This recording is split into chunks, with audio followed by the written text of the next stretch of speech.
Welcome to the Met Office 10-day trend. The next 5 or 6 days, fairly straightforward. Changeable kind of sums it up. Each day different, one day cloudy, one day dry. The next day could see a little bit of rain. The main themes, though, certainly as we go through the rest of this week, is a lot milder than the start of the week. And often it's going to be fairly blustery, particularly across Scotland. There becomes more uncertainty as we go through the weekend and particularly into next week. Uncertainty on one hand, but actually one of the things we're pretty confident on is that generally next week pressure will be fairly high. That means that spells of really wet and windy weather are very unlikely. But high pressures come in different shapes and sizes, and if the high's in just the right position, well, we could get something of a cold plunge, a cold northerly wind bringing down air from the Arctic, and we haven't seen that often so far this winter. But as I said, there is uncertainty, and that cold plunge may not arrive at all, and if it does come, it may not last too long. More on that in a moment. First of all, let's look at the pressure pattern into the early part of next week. I talked about high pressure. This is the chart for Monday, and it's this area of high that we're expecting to topple in through next week.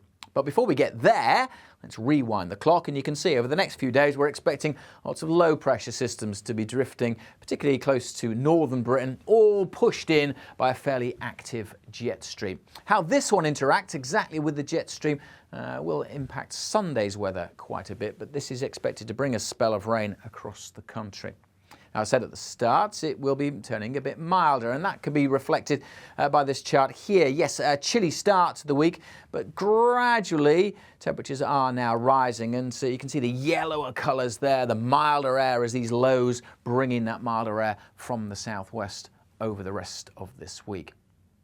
But as I said, the position and intensity of this low on Sunday is open to doubt. Saturday's weather looks reasonably straightforward, a gusty, blustery day with showers, particularly across the north. Sunday's where the uncertainty really begins. The timing of the wet weather could be a chilly start, and then we are expecting a spell of rain. But how much rain and where sees the wettest conditions is at this stage open to some uncertainty. And this next chart kind of reflects that. This is the amount of rainfall we're expecting to see in Edinburgh. This is a European model, and the magenta lines there is the main computer model run. If you followed that, you'd think that it would be a fairly dry day in Edinburgh. But of course, we don't just run these computer models once, they're run lots and lots of times. And each of these blue dashed lines is a different example or a different run. We call this an ensemble forecast. And you can see that a lot of those blue dashed lines suggesting that we could see quite a bit of rain in Edinburgh on Sunday. So that is where the uncertainty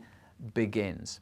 After that, we are, as I said, looking towards that area of high pressure, slowly trying to topple in from the Atlantic. But low pressure and isobars continue to dominate into Monday. So again, expect a showery day and still fairly blustery conditions. But here comes the high, toppling in at some point into next week. And the exact position of that will be crucial in determining the type of weather we get. But this chart does show that we are expecting that pressure to be higher than normal next week.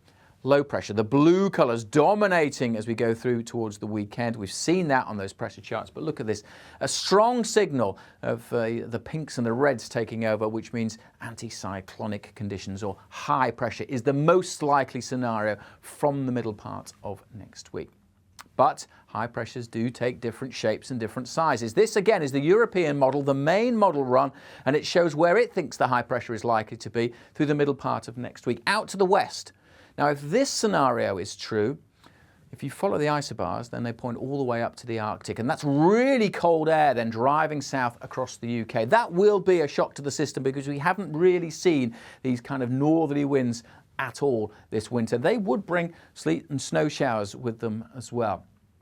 But one of the other computer models, the American model, the GFS model, has high pressure still in control, but this time the high now is down to the south of the UK, a very different shape, and so that would be a very different day. Yes, it's high pressure, it's still largely dry, but the wind's now coming in around the top of that ridge, more in from the Atlantic, so it wouldn't be anything like as cold. The cold air, you can see, is still way to the north of the UK. So all to play for, really, with how the pressure pattern maps out next week. And again, I'm just going to show the uncertainty here with the projected temperature. Again, this is for Edinburgh, and showing that uncertainty. The temperature, the dates going along the bottom, bottom, and here's the y-axis showing the temperature trend. You can see here that we are expecting things to turn milder. The size of these nodules represents the uncertainty. So those small nodules representing that we're pretty confident it's going to turn milder over the next few days. Temperatures slowly drifting back closer to average. This is the average line here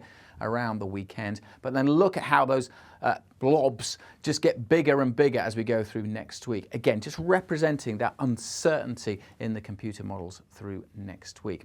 But we are pretty confident changeable conditions will persist into the weekend. Milder at first, there's just the potential for the cold snap into next week. Nothing unusual about that. And again, this 10-day trend forecast is just highlighting things that could happen, things that we're looking at. So we just wanted to flag that for now. Make sure you stay up to date with the day-to-day details. Best way to do that is to follow the Met Office on social media.